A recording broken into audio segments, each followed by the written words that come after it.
Something just happened inside the global financial system that most mainstream media is completely ignoring. And I need you to stop whatever you're doing right now, because what I'm about to show you in the next few minutes could directly affect your savings, your investments, and everything you thought you knew about where this economy is heading. A nation, a real sovereign government, just made a secret $100 million gold purchase. And the timing of this move is not a coincidence. If you are watching for Money Insights, make sure to hit that like button right now and subscribe, because we cover market moves like this before they hit the headlines, and you do not want to be the last person to find out when something this big is unfolding. Now, let's talk about what's really happening here, because the surface story is interesting. But the story underneath, that's what should terrify you, or depending on how prepared you are, that's what should excite you. Let me paint you a picture. It is the middle of the night. Somewhere in a government treasury building, a phone rings. A deal has just been finalized. No press release, no announcement, no warning. $100 million worth of gold, physical gold, real bars, has just quietly moved from one hand to another. And by the time the average investor wakes up, scrolls through their feed, and sips their morning coffee, that gold is already locked away in a vault, gone from the market forever. This is how the biggest financial moves in history happen. Not on live television, not in viral tweets, in silence, in the dark, while most people are asleep. And here is what makes this particular move so significant. This isn't the first. This is part of a pattern that once you see it, you cannot unsee it, a pattern that tells you in crystal clear language that the people with the most power and the most money on this planet are preparing for something they are not telling you about. Let's go back a little, because to understand why this $100 million gold purchase is so alarming, you need to understand the world these central banks are operating in right now. We are living through one of the most bizarre economic periods in modern history.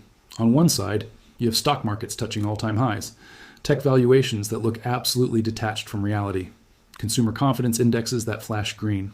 On the other side, and this is the part most people are completely blind to, you have central banks quietly, methodically, almost obsessively, accumulating gold at a rate we haven't seen since the collapse of the Bretton Woods system in 1971.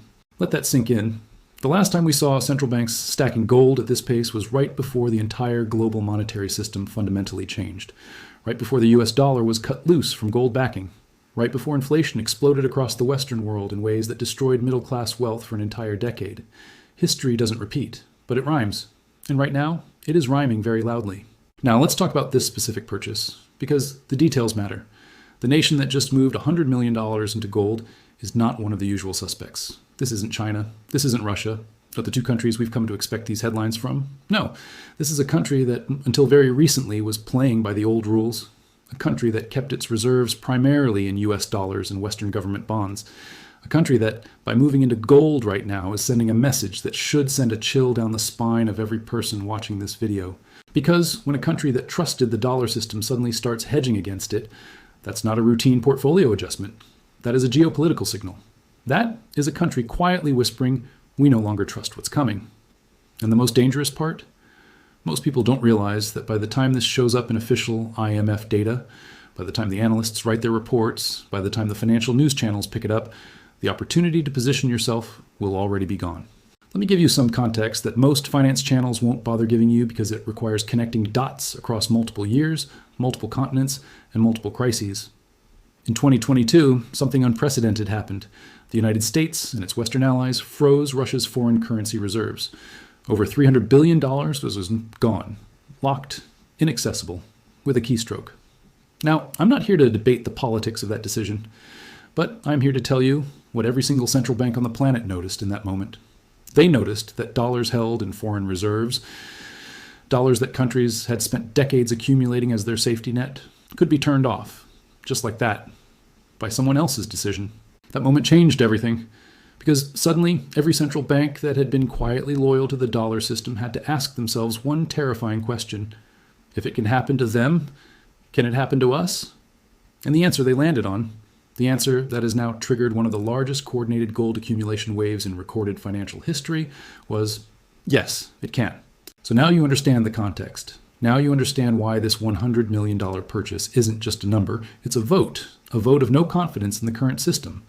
And when sovereign governments start voting with their treasuries, the reverberations don't stay contained to some distant corner of the world. They come here. They come to your currency. They come to your purchasing power. They come to your retirement account. Let me show you exactly how. When central banks buy gold, they are pulling real physical metal out of the available global supply.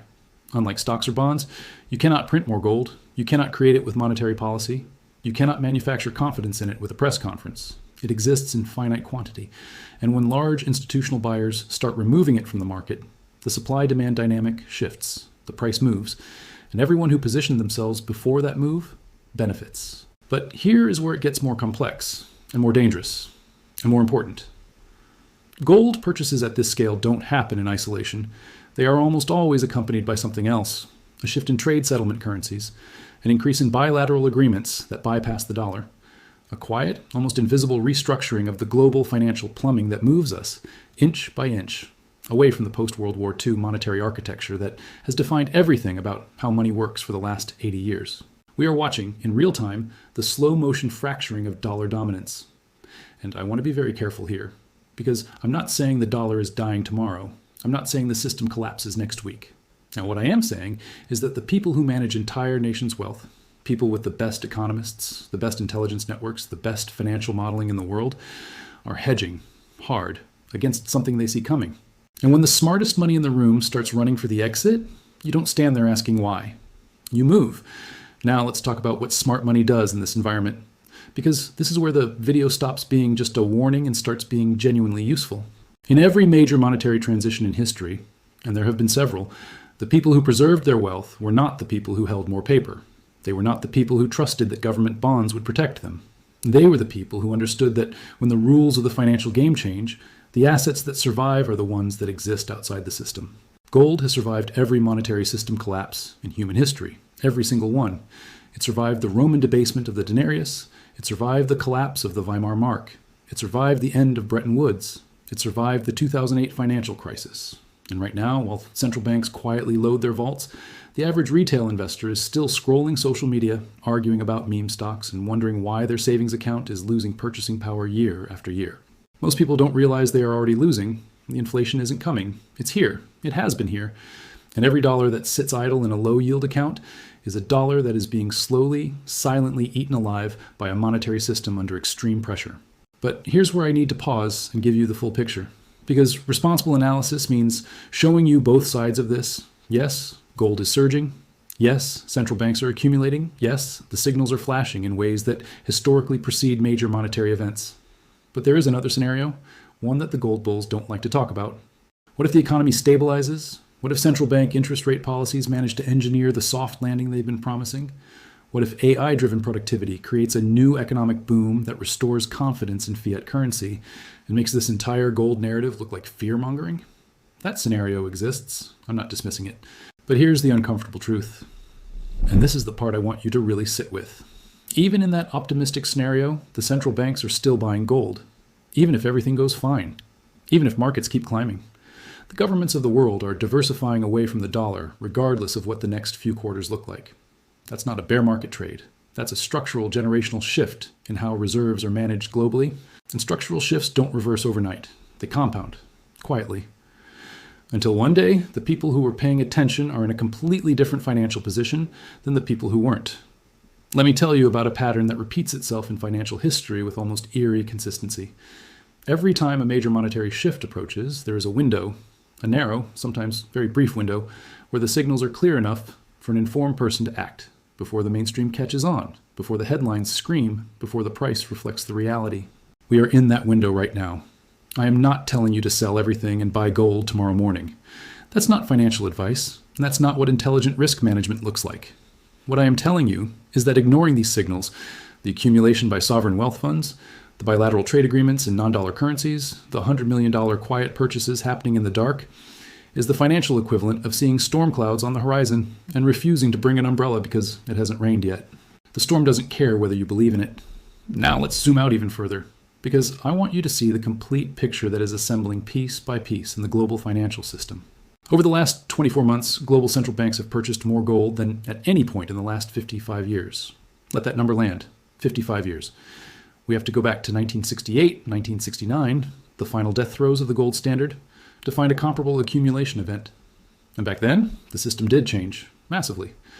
Nixon closed the gold window in 1971. The dollar became purely fiat, and the inflation of the 1970s followed like a shadow. We're not in 1971, but the parallels are uncomfortable.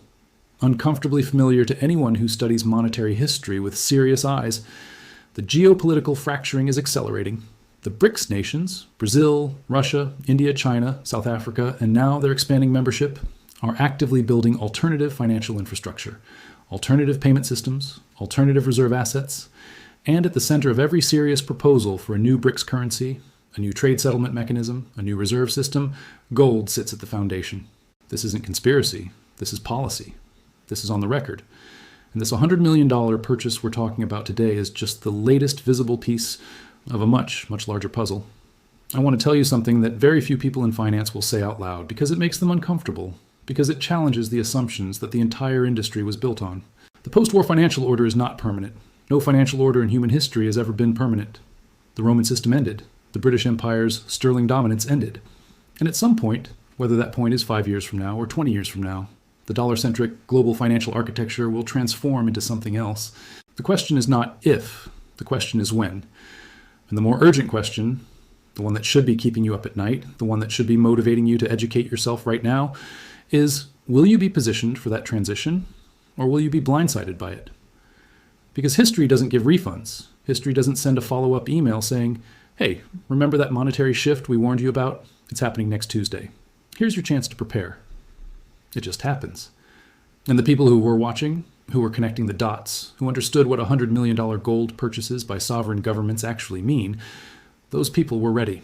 The others, they found out when it was too late to do anything but react. Let me bring this back to right now, today, this week. The purchase we're discussing today is being confirmed through multiple Treasury and IMF reporting channels. The timing coincides with 3 other major developments happening simultaneously in global finance that most people are not connecting. First, a major Western central bank has quietly reduced its U.S. Treasury holdings for the 3rd consecutive quarter. Second, 2 major Gulf nations have signed new bilateral trade agreements that include a non-dollar settlement component. Third, physical gold delivery demand at the LBMA and COMEX has spiked to levels that are straining the logistics of physical metal delivery. These are not separate stories. They are one story. And that story is telling you that the smart money, the real smart money, not the influencers on social media, but the actual sovereign wealth managers, the actual reserve currency architects, they are making their moves, and they are not waiting for permission from the news cycle to do it. So what happens next? That is the question every serious investor should be asking right now. In the short term, expect volatility. When these kinds of structural shifts are in motion, markets do not move in smooth, predictable lines. There will be days where everything looks fine, where the dollar strengthens and gold pulls back, and the commentators tell you the crisis is over, the fear was overblown, everything is under control. And then, days or weeks later, another signal, another purchase, another country quietly hedging, another piece of the puzzle falling into place. This is how the biggest financial transitions always begin, not with a bang, with a series of quiet, easily dismissed signals that, in retrospect, were screaming the entire time. The people who will look back at this period and say, I saw it coming, are the ones paying attention right now. Not next month, not when it's headline news, right now, in this moment, while most of the world is still asleep to what's happening. I want to leave you with something that I think is the most important thing I've said in this entire video, and I need you to really hear it. We are not facing a choice between safety and risk. We are facing a choice between 2 different kinds of risk. There is the risk of action, of repositioning, of diversifying, of taking the signal seriously and preparing accordingly. And there is the risk of inaction, of assuming that the system that has existed your entire life will continue indefinitely, of trusting that the people running this financial world have your best interests in mind, of waiting for certainty before you move. Both of those paths carry risk, but only one of them carries the possibility of being completely blindsided. The central banks of the world are not buying gold because they are confident everything is fine. They are buying gold because they are preparing for a world where everything is not fine. And when the institutions with the most sophisticated risk models on the planet are hedging at 55-year record levels, the absolute worst thing a regular investor can do is to look at that signal and shrug. This $100 million purchase is not the end of the story. It's not even the beginning of the end. It is one chapter in a much longer, much more consequential financial narrative that is still being written. And every week, every month, the next chapter is going to arrive. New purchases, new agreements, new fractures in the old system, new signals from the smart money. The question is whether you'll be watching, whether you'll be connecting the dots, whether you'll be positioned before the mainstream wakes up, or whether you'll be learning about this the hard way in a moment when it's already priced in and the window is already closed. Stay alert, stay informed, and stay ahead. Because there is something coming in the next few weeks, something connected directly to what we discussed today, that I genuinely believe could be the most important financial story of the entire year. And when it breaks, I'll be right here covering it before anyone else does. Make sure you are subscribed, make sure that notification bell is on, because the next alert you do not want to miss.